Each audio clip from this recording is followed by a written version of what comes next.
प्रश्न 1, एडम्स की शिक्षण प्रक्रिया में क्या शामिल नहीं है? 1 अध्यापक, 2 बालक, 3 पाठ्यक्रम, 4 इनमें से कोई नहीं। तो बताइए एडम्स की जो शिक्षण प्रक्रिया है वो किस प्रकार की है? तो एडम्स की शिक्षण प्रक्रिया में क्या शामिल नहीं है? पाठ्यक्रम शामिल नहीं है। क्यों? क्योंकि एडम्स की जो शिक्षण प्रक्रिया है ये 2 ध्रुवीय है। ठीक है, ये 2 ध्रुवीय है और इसमें अध्यापक और बालक दोनों शामिल है, जबकि पाठ्यक्रम शामिल नहीं है। प्रश्न नंबर 2, शिक्षण अधिगम को आधार प्रदान करने का कार्य किसके द्वारा किया जाता है? 1 नंबर पाठ्यक्रम, 2 अध्यापक, 3 बालक, 4 कोई नहीं। तो बताइए शिक्षण अधिगम को आधार प्रदान करने का कार्य किसके द्वारा किया जाता है?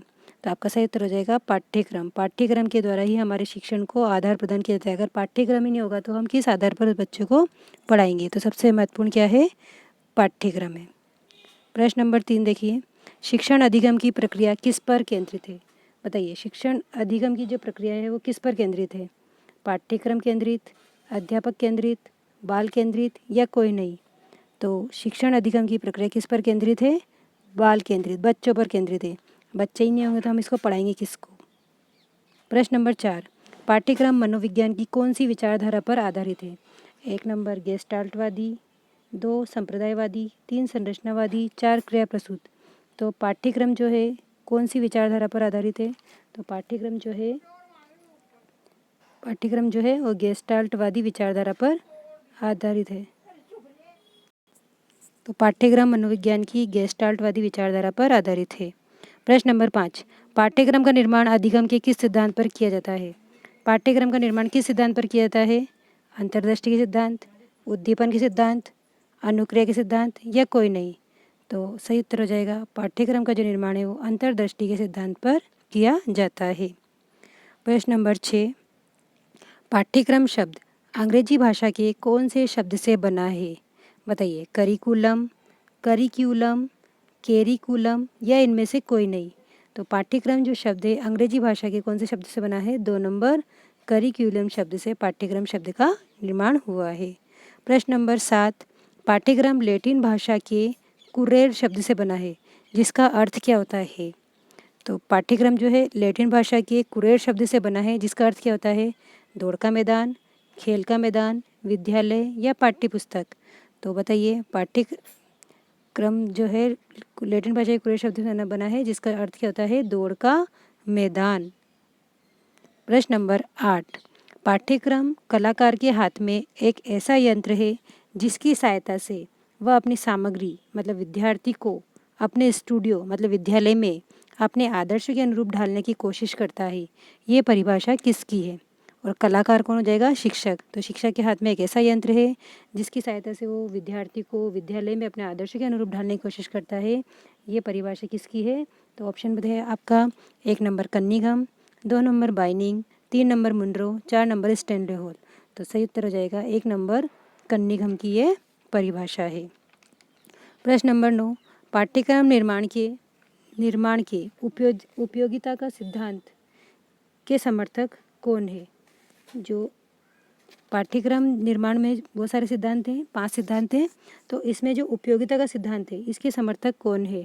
Option 1 T P Nunn, option 2 John Dewey, 3 number Cunningham, 4 number Munro. तो इसके उपयोगिता के सिद्धांत के समर्थक जो हैं वो कौन है? TP none. प्रश्न नंबर 10, करके सीखने का सिद्धांत किसकी विचारधारा पर आधारित है? बहुत ही महत्वपूर्ण प्रश्न एग्जाम में पूछा गया हुआ है। तो बताइए करके सीखने का सिद्धांत किसकी विचारधारा पर आधारित है? 1 जॉन डीवी, 2 जीन पियाजे, 3 स्किनर, 4 थॉर्नडाइक। तो करके सीखने का जो सिद्धांत है वो जॉन डीवी की विचारधारा पर आधारित है। प्रश्न नंबर 11, ज्ञान एक समग्र इकाई है जिसे टुकड़ों में नहीं बांटा जा सकता। ये किसने कहा? बताइए ज्ञान एक समग्र इकाई है जिसे टुकड़ों में नहीं बांटा जा सकता, किसने कहा? Option 1 Kilpatrick, 2 John Dewey, 3 Munro, 4 T P Nunn. तो आपका सही उत्तर हो जाएगा किलपैट्रिक। किसने कहा? ये किलपैट्रिक ने कहा है कि ज्ञान एक समग्र इकाई है जिसे टुकड़ों में नहीं बांटा जा सकता। प्रश्न नंबर 12, पाठ योजना के प्रतिपादक हैं। बताइए पाठ योजना के प्रतिपादक कौन है? 1 Herbert Spencer, 2 John Dewey, 3 Adams, 4 Rhine. तो पाठ योजना के जो प्रतिपादक हैं वो कौन है? हर्बर्ट स्पेंसर इसका सही आंसर हो जाएगा।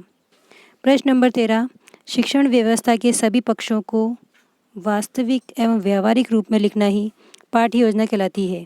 ये परिभाषा किसकी है? बताइए। शिक्षण व्यवस्था के सभी पक्षों को वास्तविक और व्यावहारिक रूप में लिखना पाठ्य योजना कहलाती है, किसकी परिभाषा है? I.K. Davis, 2 Binning and Binning, 3 Cunningham, 4 Munro. तो बताइए प्रश्न नंबर 13 का उत्तर क्या हो जाएगा? तो I.K. डेविस की ये परिभाषा है। इन्होंने बोला है कि शिक्षण व्यवस्था के सभी पक्षों को वास्तविक और व्यापारिक रूप में लिखना ही पाठ्य योजना कहलाती है। प्रश्न नंबर 14, अध्यापक सबसे पहले कौन सी पाठ्य योजना का निर्माण करता है? ऑप्शन 1 इकाई पाठ्य योजना, 2 दैनिक पाठ्य योजना, 3 वार्षिक पाठ्य योजना, 4 मासिक पाठ्य योजना।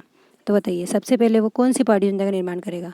तो सबसे पहले वो वार्षिक पाठ्य योजना का निर्माण करेगा, क्योंकि पहले पूरे साल भर की योजना बनाएगा, उसके बाद उसको तो महीने की बनाएगा, फिर इकाई में बांटेगा, फिर रोज़ दिन मतलब फिर दिन की में बांटेगा, फिर इकाई में बांटेगा। तो सबसे पहले वो वार्षिक पाठ्य योजना का निर्माण करता है। अगला प्रश्न है प्रश्न नंबर 15, इकाई पाठ्य योजना के प्रतिपादक हैं।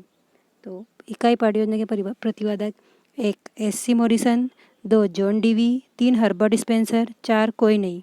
तो इकाई पाठ्य योजना के जो प्रतिपादक हैं वो कौन है? S.C. मॉरिसन इसका सही उत्तर हो जाएगा।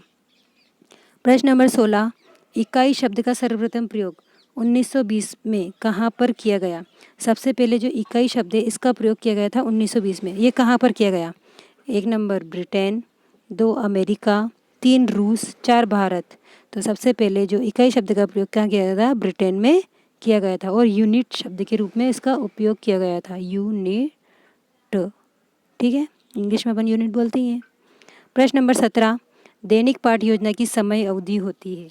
1 30 से 40 मिनट, 2 25 से 30 मिनट, 3 40 से 45 मिनट, 4 40 से 42 मिनट। तो बताइए दैनिक पाठ्य योजना की जो अवधि होती है हम एक क्लास में कितनी देर पढ़ाते हैं? तो सही उत्तर हो जाएगा 40 से 45 मिनट की होती है दैनिक पाठ्य योजना की अवधि।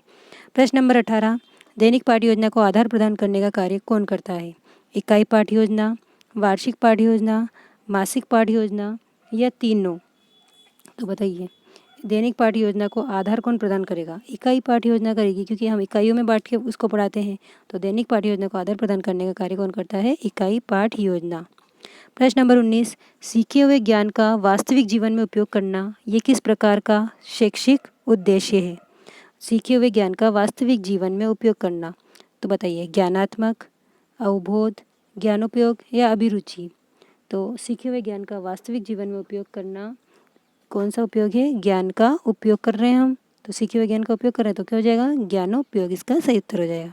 प्रश्न नंबर 20, तुलना करना, अंतर करना, कारण बताना, परिणाम बताना ये किस प्रकार का शैक्षिक उद्देश्य है? बताओ। 1 ज्ञानोपयोग, 2 अवबोध, 3 अभिरुचि, 4 ज्ञानात्मक। तो तुलना करना, अंतर करना ये किस प्रकार का शैक्षिक उद्देश्य होता है? अवबोध, क्योंकि हम उसके अंदर बीच में तुलना कर रहे हैं, तुलना से पता चल रहा है अवबोध। प्रश्न नंबर 21, हर्बर्ट की पंचपदी उपागम में किसे शामिल नहीं किया जाता है? तो बताइए हर्बर्ट की जो पंचपदी उपागम है उसे इसमें किसको शामिल नहीं किया गया? तो ऑप्शन 1 है प्रस्तावना, 2 प्रस्तुतिकरण, 3 तुलना, 4 गृह कार्य। तो सही उत्तर हो जाएगा, क्या हो जाएगा? गृह कार्य को इसमें शामिल नहीं किया गया है। तो और 2 उपागम कौन से हैं बताइए आप? तो पहला तो है प्रस्तावना, दूसरा प्रस्तुतिकरण, तीसरा तुलना, चौथा जो है वो है सामान्यीकरण और 5वां जो है प्रयोग। ये हर्बर्ट की पंचपदी उपागम में शामिल है। क्या क्या? प्रस्तावना, प्रस्तुतिकरण, तुलना, सामान्यीकरण और प्रयोग शामिल है, जबकि गृह कार्य इसमें शामिल नहीं है। प्रश्न नंबर 22, प्रस्तावना किसकी देन मानी जाती है? 1 जीलर, 2 राइन, 3 हर्बर्ट, 4 जॉन डीवी। तो प्रस्तावना किसकी देन मानी जाती है? प्रस्तावना जो है जीलर की देन मानी जाती है। ये जो है हर्बर्ट स्पेंसर, ये हर्बर्ट की उपागम है। ये जो हर्बर्ट था ये इसके शिष्य माने जाते हैं, जीलर और राइन। तो इसमें जो प्रस्तावना जो प्रदान की थी वो किसने प्रदान की थी? जीलर के द्वारा प्रदान की गई थी। प्रश्न नंबर 23, उद्देश्य कथन किसकी देन है? 1 राइन, 2 हर्बर्ट स्पेंसर, 3 जॉन डीवी, 4 पियाजे। तो तो बताइए उद्देश्य कथन किसके दिन माना जाता है? तो 1 नंबर का ऑप्शन जो है इसका सही आंसर हो जाएगा। राइन ने उद्देश्य कथन दिए थे, जबकि प्रस्तावना जीरर के द्वारा दी गई है। प्रस्तावना का निर्माण कौन सी विधि के आधार पर किया जाता है? आगमन विधि, निगमन विधि, आगमन निगमन विधि या कोई नहीं? तो प्रस्तावना का जो निर्माण है वो आगमन विधि के आधार पर किया जाता है। अध्यापक प्रकरण की घोषणा करते समय कौन से शब्द को काम में लेता है? जब हम अध्यापक प्रकरण शुरू करता है तो कौन से शब्द को काम में लेता है? 1 हम, 2 हम सब, 3 तुम सब, 4 हम सभी। तो सबसे पहले आपने भी लेसन दिए होंगे, बीएड करी होगी, एसटीसी की होगी, तो बताइए अध्यापक प्रकरण की घोषणा करते सबसे पहले कौन सा शब्द काम में लेता है? अध्यापक क्या काम में लेता है? हम। आज हम ये पाठ पढ़ेंगे ऐसे बोलता है ना, तो हम शब्द को काम में लेता है। प्रश्न नंबर 26, पाठ योजना की आत्मा, हृदय और मुख्य अंग किसे माना गया है? बताइए पाठ योजना की आत्मा, हृदय और मुख्य अंग। 1 नंबर प्रस्तावना, 2 उद्देश्य कथन, 3 पुनरावृत्ति प्रश्न, 4 प्रस्तुतिकरण। तो पाठ योजना का जो आत्मा, हृदय और मुख्य अंग किसे माना गया है? प्रस्तुतिकरण को माना गया है। प्रश्न नंबर 27, पुनरावृत्ति प्रश्नों का अंतिम प्रश्न कैसा होता है? 1 विकासात्मक, 2 समस्यात्मक, 3 निबंधात्मक, 4 वस्तुनिष्ठ। जो पुनरावृत्ति प्रश्न होते हैं उनका अंतिम प्रश्न कैसा होता है? विकासात्मक होता है। इम्पोर्टेंट प्रश्न है ये भी। प्रश्न नंबर 28, मूल्यांकन में किस प्रकार के प्रश्नों को शामिल किया जाता है? 1 वस्तुनिष्ठ, 2 निबंधात्मक, 3 लघु उत्तर, 4 अति लघु। तो बताइए मूल्यांकन में किस प्रकार के प्रश्नों को शामिल किया जाता है? मूल्यांकन में वस्तुनिष्ठ प्रश्नों को शामिल किया जाता है। धन्यवाद। उम्मीद करती हूँ आपको ये सभी प्रश्न पसंद आए होंगे। ज़्यादा से ज़्यादा लाइक करें, शेयर करें। बहुत ही महत्वपूर्ण प्रश्न और बहुत ही छाटे हुए प्रश्न, कोई ना कोई एग्ज़ाम में पूछे गए हुए ही प्रश्न है ये। धन्यवाद।